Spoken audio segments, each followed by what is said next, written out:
বাংলাদেশের নতুন রাষ্ট্রপতি মির্জা ফখরুল ইসলাম আলমগীরের রাজনৈতিক ক্যারিয়ারটা নাটকের চেয়েও নাটকীয়। তিনি ছিলেন শিক্ষক, স্বতন্ত্রভাবে হয়েছিলেন নিজ জেলা ঠাকুরগাঁও পৌরসভার চেয়ারম্যান। এরপর শিক্ষকতা ছেড়ে যোগ দিয়েছিলেন বিএনপির রাজনীতিতে। তবে রাতারাতি সাফল্য আসেনি। দলের জন্য নিঃস্বার্থভাবে কাজ করে নিজের জায়গাটা পাকাপোক্ত করে নেন, হয়ে ওঠেন খালেদা জিয়ার আস্থাভাজন। এরপর এমপি, মন্ত্রী সবই হয়েছেন। দীর্ঘদিন মহাসচিব হিসেবে দায়িত্ব পালন করেছেন বিএনপির সবচেয়ে কঠিন সময়ে। সুসময়ে দলও তাকে যোগ্য স্থানে বসিয়েছে।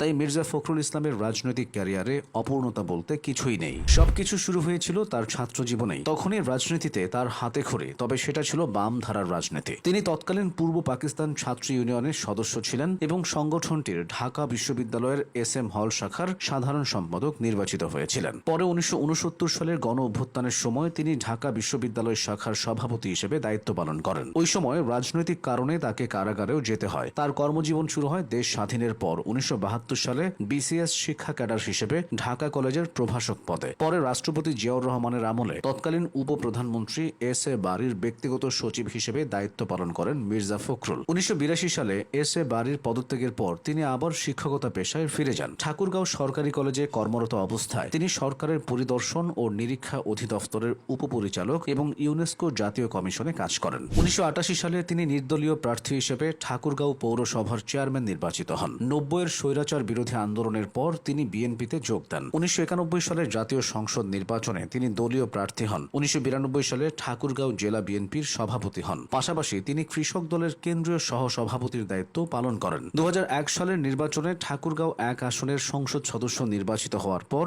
বিএনপি সরকারের কৃষি প্রতিমন্ত্রী এবং পরে বেসামরিক বিমান পরিবহন ও পর্যটন প্রতিমন্ত্রী হিসেবে দায়িত্ব পালন করেন। 2009 সালে বিএনপির 5ম জাতীয় সম্মেলনে দলের জ্যেষ্ঠ যুগ্ম মহাসচিব নির্বাচিত হন মির্জা ফখরুল। তৎকালীন আওয়ামী লীগ সরকারের আমলে তিনি বিরোধী দলীয় মুখপাত্র হিসেবে গণমাধ্যমে তখন পরিচিতি লাভ করেন। 2011 সালের মার্চে বিএনপির তৎকালীন মহাসচিব খন্দকার দেলোয়ার হোসেনের ইন্তেকালের পর দলের চেয়ারপারসন বেগম খালেদা জিয়া তাকে ভারপ্রাপ্ত মহাসচিবের দায়িত্ব দেন। 2016 সালের 19 মার্চ বিএনপির 6ষ্ঠ জাতীয় সম্মেলনে তিনি মহাসচিব হন। 2026 সালে ত্রয়োদশ জাতীয় সংসদ নির্বাচনে জয়ী হয়ে বিএনপি সরকার গঠন করলে স্থানীয় সরকার, পল্লী উন্নয়ন ও সমবায় মন্ত্রণালয়ের দায়িত্ব পান মির্জা ফখরুল। এরপর তাকে রাষ্ট্রপতি পদে মনোনয়ন দেয় বিএনপি। পরে তিনি দলের মহাসচিব ও জাতীয় স্থায়ী কমিটির সদস্য পদ থেকে পদত্যাগ করেন। সবশেষ সংসদ সদস্যদের ভোটে জয়ী হয়ে দেশের 23তম রাষ্ট্রপতি হয়েছেন রাজনীতির এই সজ্জন মানুষ। রাজনীতি ছাড়াও ক্রীড়া ও সাংস্কৃতিক কার্যক্রমেও সম্পৃক্ত ছিলেন মির্জা ফখরুল।